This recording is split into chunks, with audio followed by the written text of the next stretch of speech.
This first story was posted onto Let's Not Meet, called Chased by a Man with a Knife. So we went for a hike with my boyfriend for his birthday today. We're not very superstitious people, but we were quite anxious the whole time. We didn't meet anyone on the road and I was feeling weird. Like I was thinking, I know we're gonna meet someone, but that someone, I wasn't chill about it. My boyfriend was a bit nervous, which is unusual of him, as he's very used to hikes pretty much anywhere. Alright, so we were 4+ hours into the hike and we almost reached the end. There was some sort of cabin in the forest, and a guy looking like Tom Hanks in Castaway, I swear to God, was there. He jumped out of his cabin, naked, with a knife, and began to make grunts. I told my boyfriend he has a knife, and the guy starts running towards us. My boyfriend told me to run, and I tried to do my best as I'm not the most sporty girl. I believe I felt a few times because I have a lot of scratches and a bump on the shin, but I didn't feel it on the moment. After what felt like forever to run to escape him, we've succumbed to find a way out of the neighborhood and then a road. We felt so much relief at that moment. My question is, we feeling shocked and pretty traumatized by it. Do you feel like it's a serious event, or is it not that big of a deal? I know that it might sound stupid to ask, but we don't know anymore. Maybe we're overreacting. We did report him to the police, by the way, and they're supposed to look at the place, but we're not sure if they're going to take their time for that. This story is pretty short, and in the comments people are pretty much in agreement that this was a very serious event in which both of their lives could have been ended. People are also advising to follow up with the police as this is a very serious threat. One comment saying, "That's a very serious event. Your lives could have quite easily been in danger.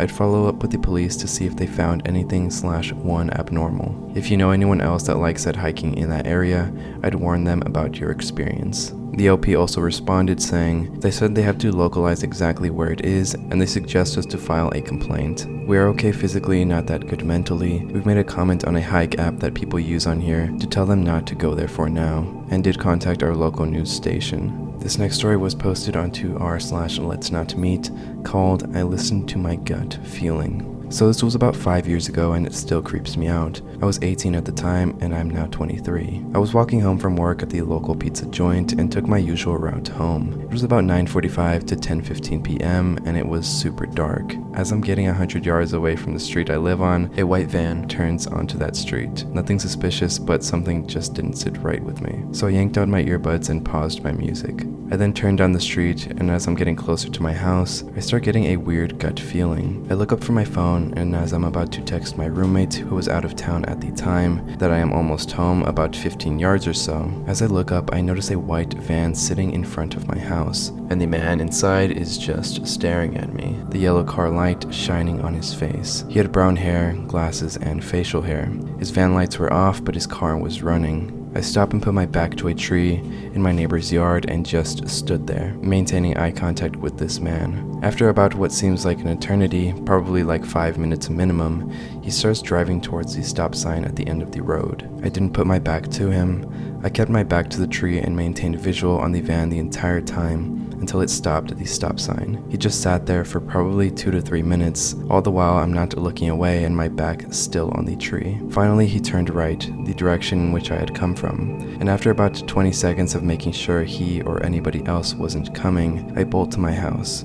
I quickly get inside and lock the door. I go to the window and very quietly look through the blinds. I didn't turn on any lights because I'm not stupid. After a few seconds of looking, he drove back and down the street and left again. Afterwards, I texted my roommate what had happened and then went to each and every one of the windows in my house to make sure they were locked alongside the back door and garage door. I made sure to keep all the lights off for the remainder of the night. I didn't sleep a lick that night. Was so paranoid at every sound or movement. Let's just say I never walked home after that. To the man in the van, let's not meet again.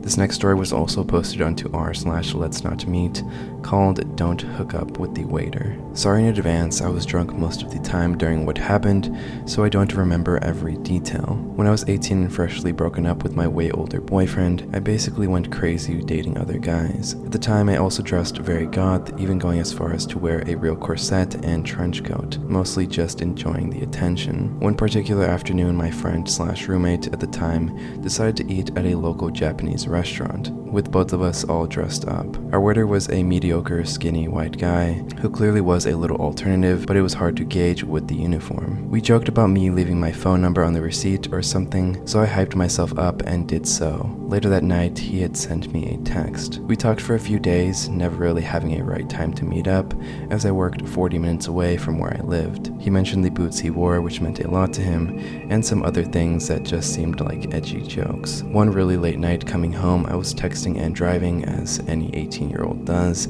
and we decided to meet up. And my stupid self invited him over to my apartment, where it was just me and the roommate who had been with me before. Our other two roommates were not home. At first it was fine because I was already drunk, so I just let him rant about whatever he wanted. He went on about his life, going to jail, medical bills, his parents, etc. Eventually he asked me if I wanted to see his tattoos, and I was like, okay. He lifted up his shirt, and not only could I see the handgun tucked in his waistband, but also his multiple badly covered up Nazi tattoos. One was even slightly covered up with a bandana. I don't know what it was, but I simply decided the best way to deal with this situation was to appease him, so I went along with it casually. I don't remember exactly every detail because it was over 2 years ago, and I was drunk. But he ended up pulling his gun out and putting it to my head, asking me if I was scared. I was immensely confused and tried to call his bluff, saying I wasn't, which got him to put it away for a while. When we went to hook up in my messy ass room,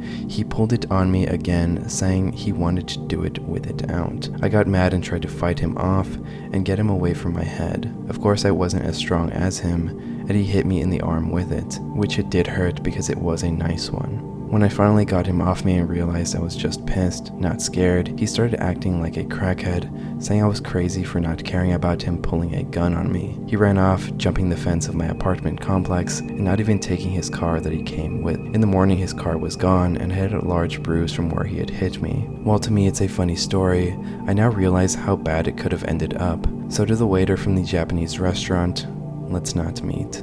This next post, called "My Recently Deceased Cat Showed Up on My New Phone," isn't so much a story, but rather something extremely odd that I did want to include here. It was posted on r/paranormal and goes like this. A little bit of backstory: my beloved cat Pickle passed away about a month ago. It has been devastating for me and my fiance. I just bought this older iPhone SE on eBay because I'm really into tech and wanted to switch over to it for a little while. I received the phone in the mail today. I added my Apple ID and we took some pictures on it. A few minutes ago, I go to check the photos on it and everything is normal, but there's a new video in the camera roll. It's a video of him turning around and meowing at the camera. All of the other photos before and after this are photos I took today. I'm really utterly confused. It could be my Apple ID loading in my previous pictures from the cloud, but why this one video? It really feels like him saying hi to us. And within the post, the following pictures are provided, and in the last one we can see the cat the story is about. You can also note there's only 28 pictures on the phone, all of which being the pictures taken that day, with the exception of this one image. And most of the comments on this post are very wholesome, most people saying that it's his cat reaching out just to tell him that he's doing okay. This next story is also very strange, which was posted onto r/paranormal, called "My Cousins Disappeared in Front of Me." Okay, so this was a few years ago, so I don't remember every single detail. So one day, me and my parents, my sister, my uncle, my aunt, and my 2 cousins were out on a park or something. I don't remember what exactly the place was. While we were walking, talking, etc., until we got to a part where there was a rocky beach, and I was following my older cousin while my younger cousin was behind me. We were jumping from rock to rock while talking. I don't remember exactly what we were talking about, and as we neared the end of the rocky beach, I looked down to see what I was going to jump on next, and when I looked up, they were not there anymore. They just vanished, both of them. So I yelled out their names and nothing. There was no one there. My cousins, my parents, my sister, my uncle, or my aunt. I looked around and after 2 minutes I left the rocky beach and tried looking for them. It looked like they were nowhere near me, and I didn't have my phone with me, so I couldn't call them. So there I was, lost and with no idea where the rest of the group was. Thank God I remembered where the car was parked, so I walked all the way back to the car and waited almost an hour and they finally came back. Everyone was worried about me and everyone was okay. Even my cousins were there, and I asked them where they went and I told them what we were doing, and my cousins told me they had left the rocky beach way before reaching the end. So I was just there, dumbfounded, like, what the hell was that? Who was I talking to? Why did they look and sound exactly like my cousins? Why did they suddenly disappear? Were they trying to separate me from the group? And if so, why? Does anyone have any idea what happened? Many people in the comments were quick to point out that he may be misremembering a dream as a memory, while others have more wild theories, saying that he might have hopped into an alternate dimension. Quote, I wonder if he went into an alternate dimension and jumped back to your current dimension. There was a similar story, kind of, I had where my mom and brother swear they saw me through the window, get out of my car, looking at my car tires and come towards their house. But I wasn't anywhere near their house. I was in front of a store checking my tire pressure. When they opened the door to let me in, the me near their house disappeared. I think it's either something psychic or dimension jumping. However, the more plausible solution to this story is that the OP is misremembering a dream that they had as a memory. This last story was posted on Let's Not Meet called Maybe My Ex. Hi Reddit, French story, don't be rude about my English please. A few years ago I was in a relationship with a guy, James, 20, during 3 years. In the beginning he was wonderful, he supported me during my chemotherapy, was kind and funny, a bit crazy but not in a creepy way. He helped me surviving through my sickness and I won't be alive without him right now. The last year of our relationship he changed. He wanted to try new experiences and begin taking DRUGs. I didn't know he was an addict until our breakup. He was totally different. Jealous, a liar, sometimes wicked with me, and he cheated on me before our breakup. To be honest, I had pity for him. So after the breakup, I spent about 6 months helping him. I was a student, he was always at my home in pain, trying to fight his addiction. I said stop when after a month in an institute, he started taking DRUGs again, like 3 hours after leaving. Sad story, but it gets worse. During our relationship, I chose my university to be close to him, so I had nobody around. No friends, no family. 1 month after cutting the rope, something strange happened. Everything began with my cat. One night I went outside seeing a movie, and on my way home it started raining, and I remembered that I left my cat outside. It's a really nice cat, but it hates water, like every cat I guess. I started running to be home early, and when I opened the door, my cat was on my sofa. First I thought, what a dummy, the cat was not outside at all. But then I hugged him, and my cat was completely wet. It feels weird, I was like, what? And then I thought my neighbors could have opened my door for him to get in, so I just forgot about it. 1 week later, I realized that some of my clothes were missing, particularly my underwear. I've got ADHD, so I blamed myself for losing my own clothes. Same with my food and some plates, like one of my favorite bowls just disappeared. It was a student's apartment, so not big enough to lose that many things.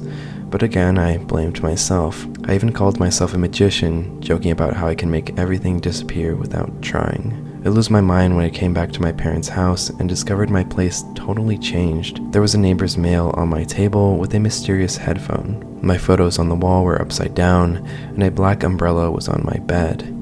I didn't own an umbrella. It was scary as hell. I called my mom and then the police. Yes, always my mom first. The officer was nice, but told me that there was nothing they can do except taking my complaint. I didn't know who was doing this to me. My ex never had keys, and even when I said I don't want to talk to him anymore, I stayed nice. I didn't think anyone wanted to hurt me or scare me. For what? Joking? If that's it, aha, hilarious. I slept with a knife for 2 years, so congrats. My neighbors started getting scared too. We had a common basement and someone breaks the door during the night. We found some supplies in it, like a blanket and a plate. Not mine, by the way. I had chains on the inside of my door, so I felt secured when I was inside, but I was scared to leave and coming back to see my stuff missing again. A few weeks go by. In the evening, I had to go to the grocery store. It took me like 30 minutes. When I came back home, there was a note on my bedroom's mirror.